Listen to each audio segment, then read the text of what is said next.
to see how your whole family rallied around you. You know, our daddy died and he got sick and he went to the hospital, but he loved you so much and he's always, always around you. The energy that swooped over Elvis was Nick's energy. It was a 41-year-old man.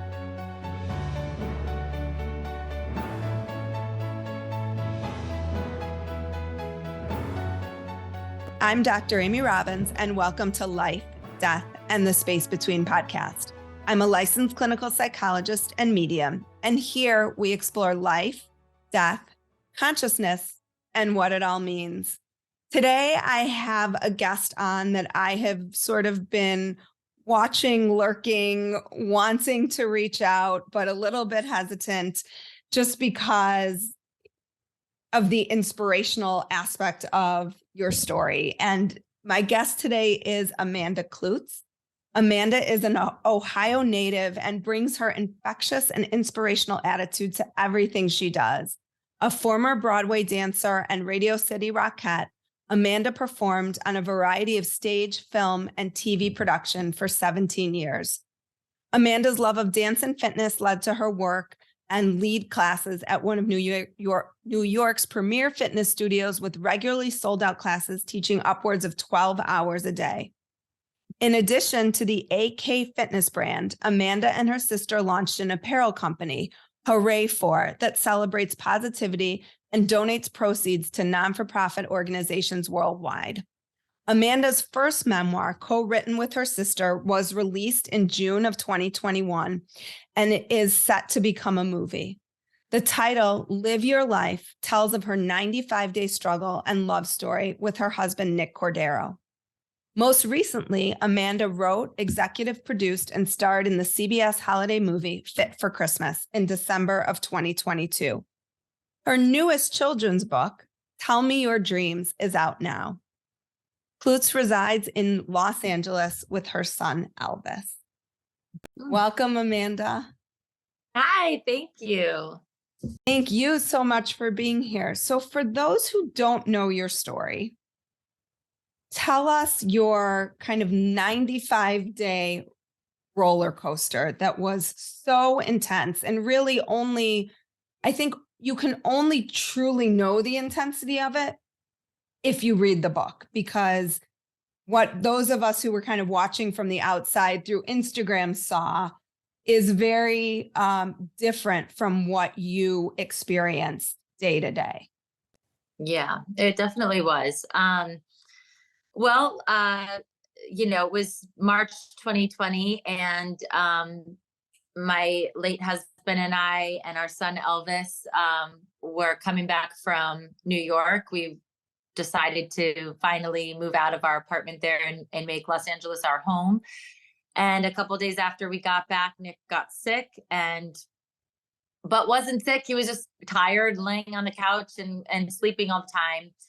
And then after like about a week of that, it progressed, and we finally took him to the emergency room because he was having a hard time breathing. And he was admitted into the emergency room, and quickly, like 24 hours in, right into the ICU, and then put on a ventilator and tested for COVID and tested positive after 3 tests.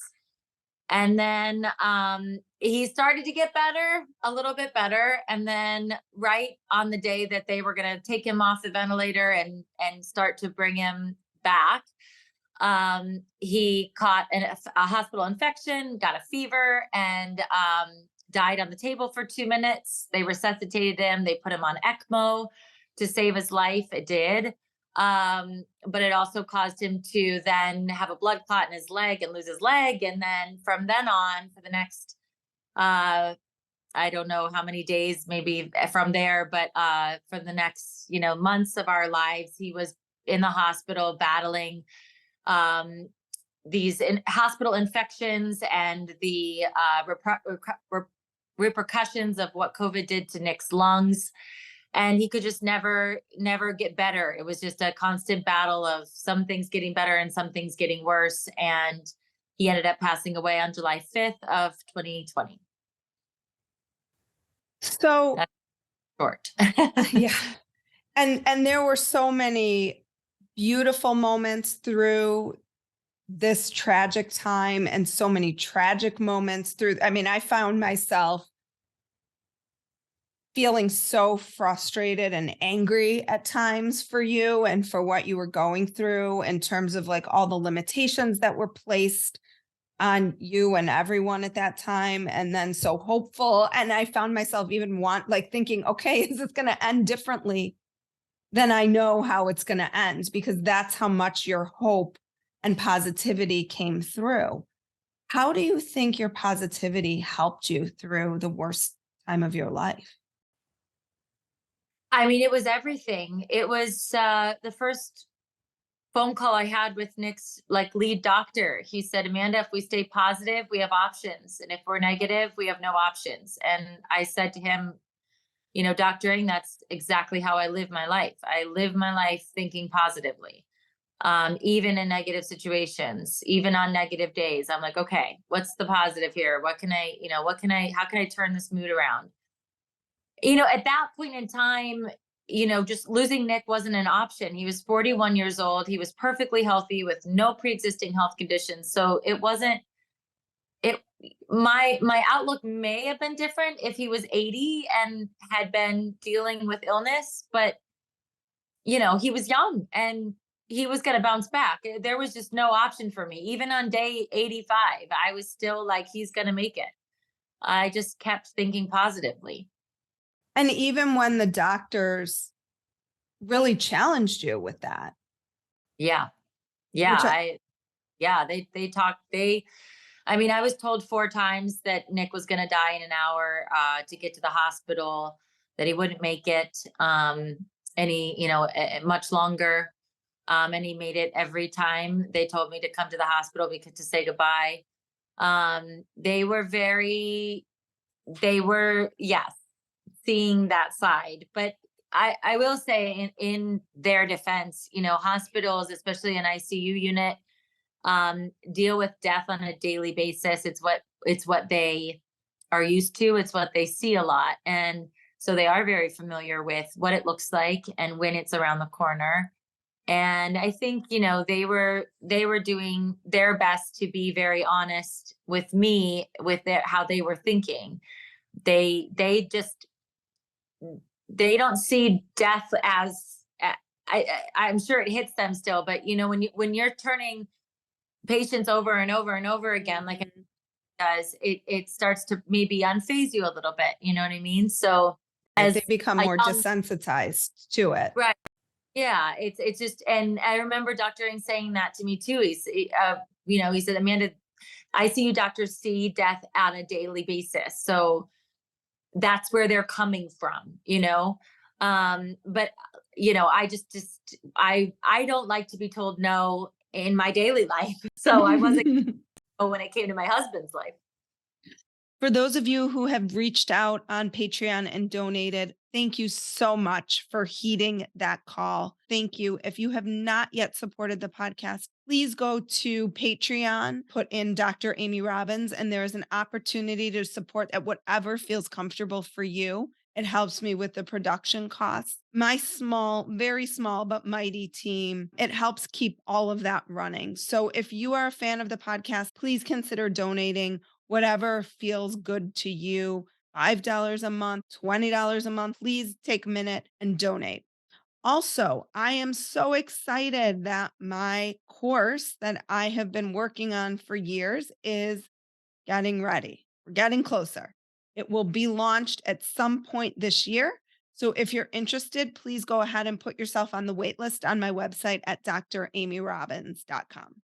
Also, if you happen to have any companies that you think are aligned with the vibe of this podcast, I'm looking for sponsorships as well. And the best thing you can do to help this podcast is to spread it via word of mouth.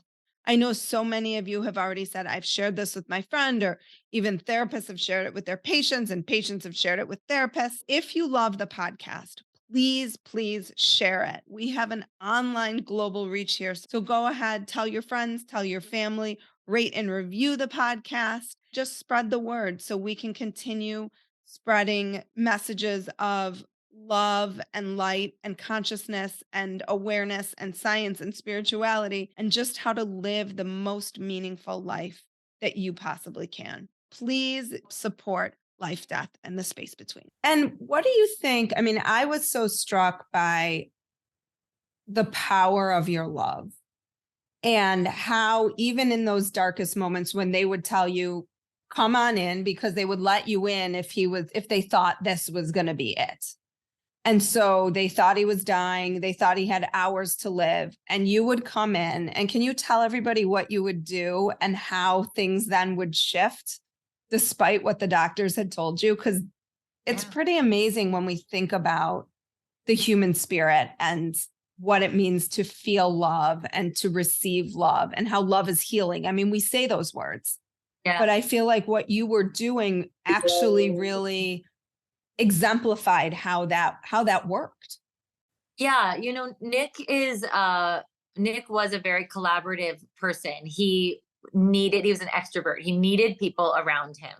So the idea of him lying in his hospital bed, especially during COVID, all alone, restricted, nobody there to touch him, to talk to him, I knew that was killing his spirit. I knew it. I could feel it.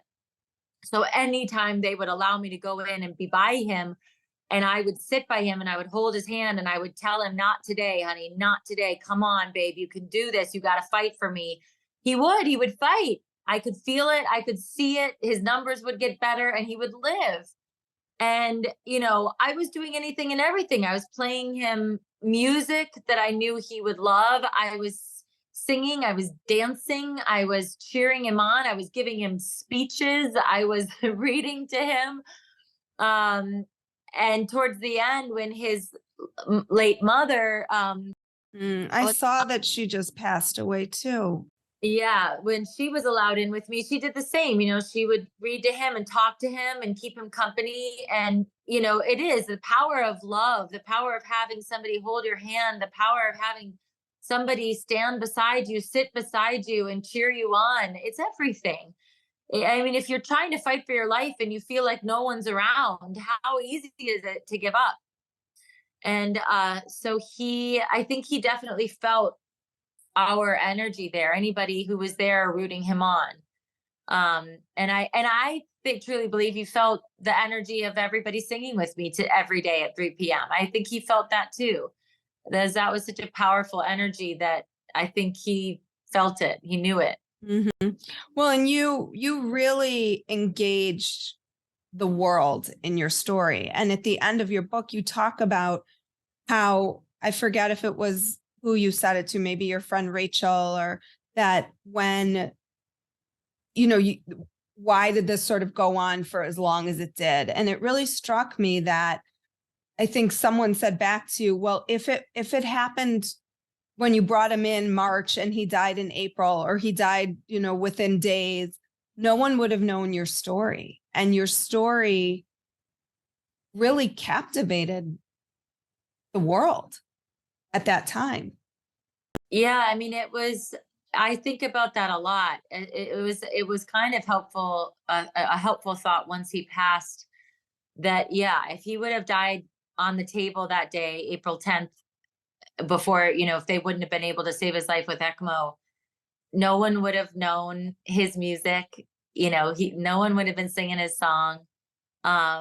He wouldn't have died a rock star the way he was, trying to become a rock star at the end of his life. So, yeah, I mean, I do think there were many times that he could have given up and probably thrown in the towel, but I think he could feel everything that was sort of happening, and wanted to make sure that Elvis and I were in a good place. In fact, after he died, I got a DM from, I don't know if she was a medium or what she may have said she was a medium, but she said that Nick had come to her and that she felt very responsible to tell me some things.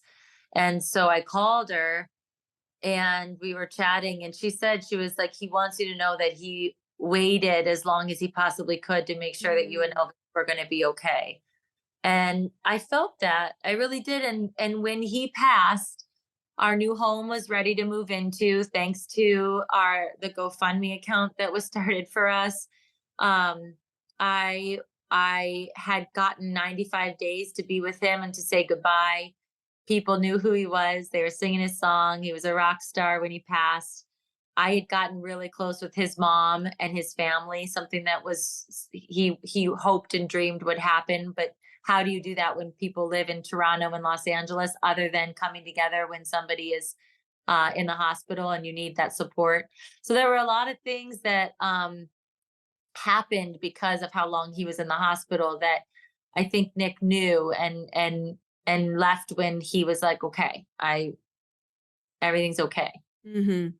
Well, and the support of your family too. Like it was just to see how your whole family rallied around you and Elvis, your sister, who I love following in Paris, because I was just there in November with my daughter, and it's fun to see her jaunts all over Paris. And your brother, who the world kind of fell in love with, in terms of how he stepped into the role of basically like a father figure to Elvis. Oh yeah. Yeah. My brother was amazing. I mean, my whole family was amazing. It was all hands on deck. We, like an army going in and saving somebody. And I didn't realize, especially when Todd arrived, I didn't realize how much I needed help until he arrived, because I was single mom in it, quarantining in this little cabin, and so much was going on, and I was trying to maintain my business, and I was trying to talk to the doctors all the time and trying to be a mom. And it was a lot. And dishes were piled up and boxes were piling up and food was piling up, and I couldn't handle it all. And he came in and just like rescued us. And then him, and then ended up my mom and dad coming. It was, thank God for family.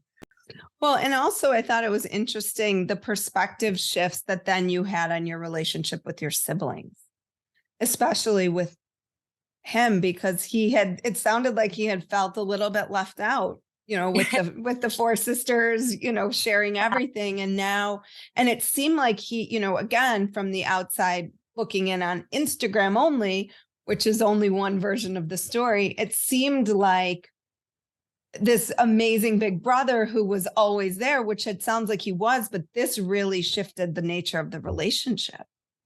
Yeah, it did. It really did. I mean, as you get older and you're all living in different cities, it's hard to, I mean, we are very, very close, my siblings and my mom and dad, our family, very, very close. Yeah. But, you still live cities apart and you have your lives. And there would never be a time where my brother would pick up and leave his family and come down and live with Elvis and I for, 3 months.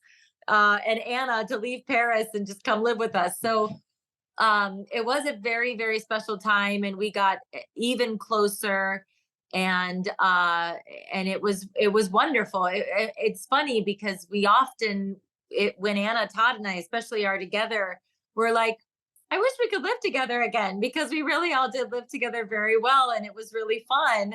Despite the horrible time we were going through, we really laughed a lot and danced and hung out and told jokes and were being silly and playing games. I mean, just like we were kids again. And it was a huge silver lining through all of it. Can you talk a little bit, because I like the spirituality piece, and then we'll get into this adorable suite. I wish my kids were still itty bitty so I could read this to them. Can you speak a little bit about you talked a little about some synchronicities, but there were some real interesting kind of biblical references during Nick's illness that were pretty mind-blowing. Oh. And then I'm also curious, well, let's start there. Yeah, there were. He died on the table on Good Friday, and was like sort of, back to life from ECMO the next day, and on Easter Sunday.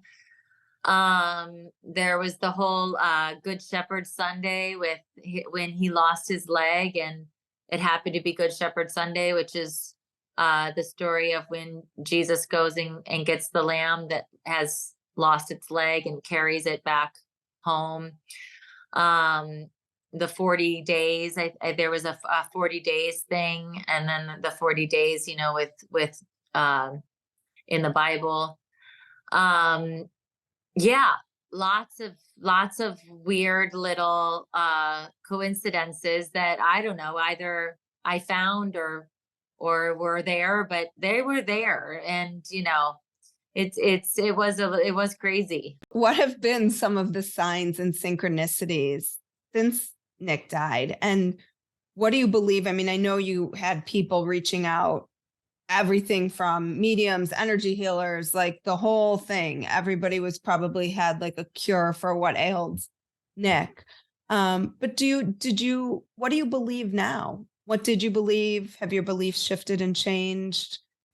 You mean about like where we go after we die? Mm-hmm. And the synchronicities and signs you've gotten from him? I've gotten many, many, many signs. I can talk to him, and if I talk to him all the time. And if I ask him for an answer, like if I ask a very direct question and I want an answer, he will give it to me. It's very crazy. I have felt his energy in Elvis a couple of times, but a very profound 2 times. One is in the book. One was when Elvis was 2 years old. Can you share some of those? Can you share? I remember this because I think you posted this on Instagram. I actually think that might be when I reached out to you the first time, because I was like, yeah. Holy cow. The shortened one, I was getting Elvis out of the car seat, headed into, or putting him in the car seat after teaching a class. And I'm locking him in the car seat, and there's like something that just like shifted in his energy. Like, it was not his energy anymore. And I can say that because you're a parent, your child's 2-year-old energy. Okay. The energy that swooped over Elvis was Nick's energy. It was a 41-year-old man. And he locked eyes with me, and it was as if I was looking at Nick.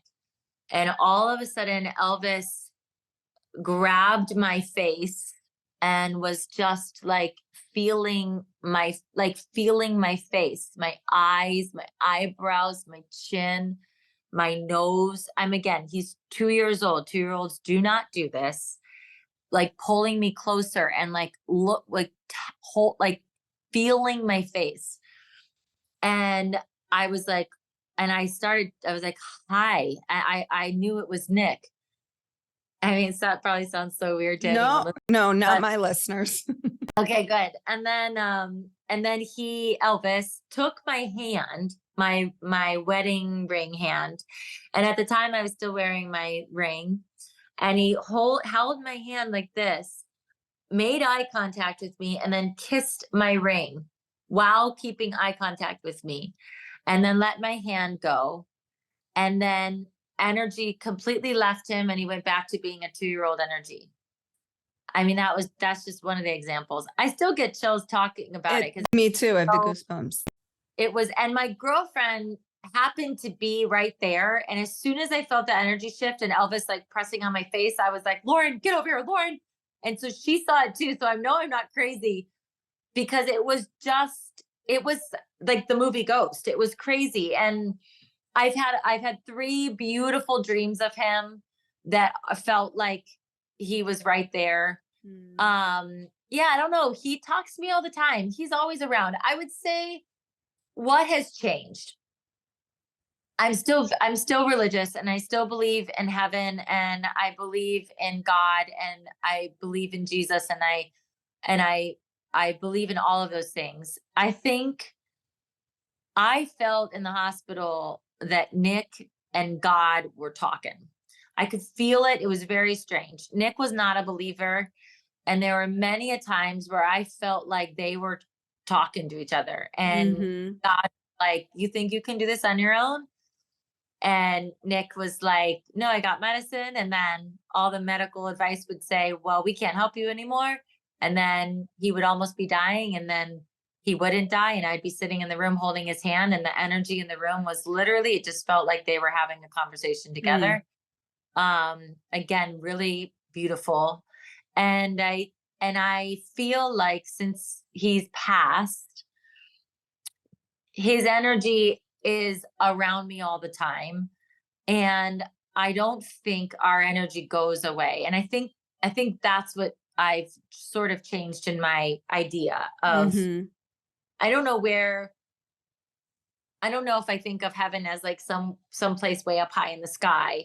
I think it's like maybe all around us, maybe. I'm not exactly sure, but I feel like what I can definitely say is I feel like the energy of somebody that we lose does not go away, and it is a light, and that light never leaves. That's a pretty profound experience, and it sounds like not the only one.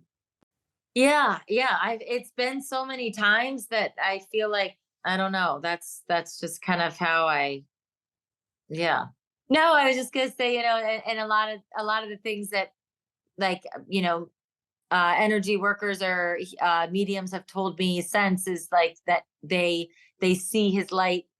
They have described to me the colors of his light, and when I have personally seen Nick's light, it's exactly what they have described to me. So yeah, I don't know. I believe in all that now.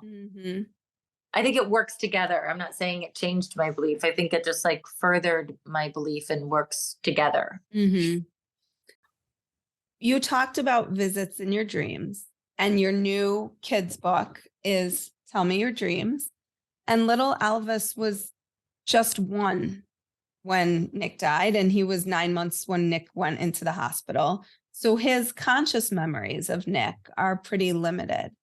What in this book, sort of what is your goal? Because I think so often, at least I get this question as a therapist and from the show, is how do you talk to little kids about this, especially when he never knew his dad?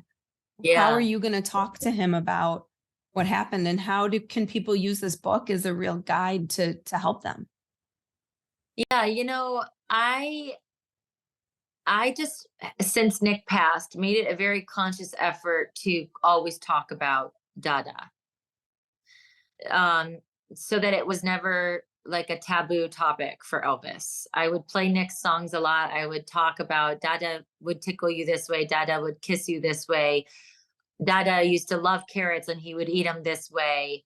So that was like sort of right after Nick passed away. And then, as Elvis has gotten older and, he's in preschool and he's starting to understand that a lot of kids have dads and he doesn't, I just was very honest with him. And I just said, our daddy died and he got sick and he went to the hospital, but he loved you so much. And he's always around you, and you can talk to him anytime you want to. And that's about as far as we've gone right now. I think with this book, and I wasn't thinking of this when I did it, but I think it's just how I'm always trying to include Nick in our lives and what we do, so that Elvis feels like he has a dad. Is during this bedtime routine, I was like, well, Elvis could go on a big adventure every night in his dreams, as I was like, asking him if he wanted me to tell him his dream. And then in that second, I was like, he goes on the dream with dad. And then every night, maybe, that's his time with dad, is in his dreams. And I have nothing to do with it. I'm not a part of it. I put him in his crib, and in the morning I get to wake him up and ask him, what did you do with dad last night in your dreams? And so that's what I started doing, because I'm constantly trying to think of ways that he can connect with Nick, or learn to connect with Nick, or feel like he can connect with Nick. And since I've been visited by Nick in my dreams 3 times, I can only imagine he's visited Elvis too, and Elvis just doesn't know. Oh, probably like every night they're hanging Yeah. out. Yeah. So why not encourage your child to dream the most silly and fantastical dreams, go on the biggest adventures you can in your dreams, believe that you can do anything and have fun and see anyone really. And so I think what I later learned after it being published is, yes, this book is a great tool for any parent that is having a hard time talking to their child about loss. It could be a grandparent, it can be a parent, a sibling, a friend, Pets.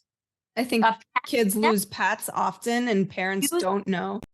exactly. Use it as, yes, read this book. But then I've had some beautiful DMs of people going, I read your book to my kid, and then I say, do you want me to tell you your dream? And they make up a dream with their person in their life that they've lost. And I was like, oh my God, that's so beautiful. And so I love that parents can use this as a tool for their child to encourage them to meet up with these people that they've lost in their dreams. And listen, children's books are for adults, so use it for yourself too. Believe that you can go to sleep and see your mom, your dad, whoever you've lost in your life that you're, hoping to see. Because I really do believe they come to us in our dreams. Well, it's like setting an intention, right? You're setting that intention to connect in that space. And it's so beautiful to invite that in. And that's one of the things I talk about a lot here, is how you can connect with your loved ones, even when they're not in a physical body anymore. And Right. dreams and visits are an easy, accessible inroad for our loved ones, but also for us because of our brain waves and where they are when we're sleeping, and how we're not overthinking everything like we are in our waking life. Yeah. No, ironically, all the dreams I've had of Nick are when I'm on vacation. It's like day 4 of vacation, when I'm actually relaxed and able to receive information. I have a dream of him. It's very crazy. It's always and only when I'm completely relaxed and rested. So how are you doing now? Where are you in your life in terms of all of this? So traumatic. You're young. It was, I've had friends who have lost husbands and wives, and and patients who have lost husbands and wives, and it's a long journey. Yeah, it is a long journey. I would say the journey is always Forever. on. Right. Yeah. Journey's forever. I think especially when you have a young child that you're raising, because everything that he does, just either reminds you of Nick, or you wish that, I wish that Nick was there to see it, or, or be with me to hold my hand, or be with me to help me through it, or to have help through it. So, the journey is never ending, for sure. But I would say that I'm doing good. I mean, I just have constantly tried to keep moving forward. I think death teaches you how to live. And I know Nick would want me to live my life to the fullest and do anything and everything I possibly could. So I have a very you know what, I'm just going to do it, or I'm just going to write that email, or I'm going to go on the trip, or I'm going to do this tonight, or I'm going to say what I feel, because we don't know what our last day here on this earth is. And so I just really kind of have a spirit for that, immediacy, because why not kind of lifestyle now. And I like it. So I'm doing good. You find strength in a lot of different ways when you're challenged with weakness. What are your thoughts on the words to Nick's song, Live Your Life? Well, it's a breakup song. It's a song. We actually wrote it together sort of. He didn't have lyrics to this song, and we were up on a little weekend getaway in Hudson, New York, and he always would like bebop around the lyrics. And I finally was so sick of hearing him improvise, like, with doo-dops and bebops, that I was like, okay, get a pen and paper and we're going to write the lyrics to this song. And I like made him sit down, and like we, opened a bottle of wine, and we like wrote the lyrics to this song. It is about two people that don't work out and have to go live their lives. And if stars align, they'll come back together. But I think what's beautiful about songs and song lyrics is that a song can be written for, that, with that idea in mind. And then it can turn into what it turned into with the pandemic, which was, because life was on the line, it was live your life. And it held a completely different meaning of like, go for it, go for your dreams, live your life, cheer people on, love people. So it's so beautiful to think of how a song can have two completely different meanings and still resonate in both ways, Yeah, because I would have never thought, I want to go back and reread the lyrics again, because I looked up the lyrics. I would have never thought that would have been a breakup song. It's like a Rorschach test, right? Like you see it through kind of the lens with which you're looking at it. And Yeah. it really seemed like it was written to be sung in this way for all these people across the world. Yeah. And the meaning of living your life. Yeah. And not only that, but he left the house one day with his cousin, who is a really great photographer, and they were going to go shoot the cover for this song.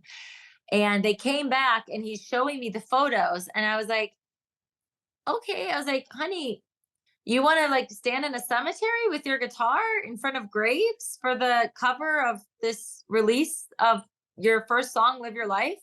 And he was like, yeah, that's the juxtaposition of it. And I was like, I mean, it wouldn't be what I would choose, but okay. And so the fact that it became this like anthem for during COVID for him to survive, and he chose years before that to stand in the cemetery with his guitar for the cover of Live Your Life, is crazy. Yeah, there were so many of those crazy. Yes. Over and over again. Yeah. Mm-hmm. Yeah. Well, Amanda, you, I know, are loved by so many people who didn't even know you, don't know you, because of your sunshine and positivity. And it is as real as everybody experiences it, on Instagram. It is as real when you're speaking face to face with you. So thank you for really bringing people together, even though I know that wasn't the intention, at a time when the world needed positivity and light and love and hope, even in the darkest of hours. And you gave us that in the darkest of your own hours. And I think watching Elvis, even though I don't know Elvis, I feel like I know Elvis, grow up and watch his little trucks come by every day, and was just you opened yourself up in a way, and you were vulnerable, and it was beautiful to see. And this book is the book Live Your Life, my story of loving and losing Nick Cordero, is beautiful and honest and genuine. And I think I got the book on Friday. It's Monday. And I downloaded it and was reading it. So if I was in a place where I could listen, I was downloading it. And if it was drying my hair, I was flipping it and reading it. I got through it for today. But it was a book I couldn't put down, even though I knew how the story ended. It was like I wanted to know the details, and I wanted to really see kind of what you went through, because it was, again, watching only on Instagram, it was one version of the story, and this is just so powerful. And then Tell Me Your Dreams, which is out now. Where can people find all of this, all these goodies, and where can they find you? Because your life has taken a completely different trajectory too, I think, since all of this happened. Thank you. Well, you can follow me on my Instagram at Amanda Kloots. I have a fitness company, Amanda Kloots Fitness. I'm on TV every day on The Talk on CBS. And you can find my books on Amazon, at Barnes and Noble. And then also, go support your independent bookstores because it's there too. And that's always important. So yeah. And you can watch, can they watch you on Dancing with the Stars, like reruns? Like, how am I dating myself with reruns? Like YouTube has all the dances. Yeah. Yeah. Which was beautiful to watch because you made it. Were you the last 2 or 3? I was in the finals. I was at the finale, the 4 last couples. Okay. Yeah. Okay. So you made it almost all the way there. Yes. Which was also super emotional to watch. So you definitely have a fan in me. And thank you so much for your time today and for spreading your light in this world. Thank you so much. So nice to meet you, Amy. You too. Like what you heard today and want to hear more? Wondering what comes next and what it all means? Head over to Apple Podcast, Spotify, Stitcher, Google Play, or anywhere you get your podcasts and hit subscribe. Also, if you could take a minute to rate and review my podcast, I would really appreciate it. Stay tuned as we continue to explore life, death, and the space between.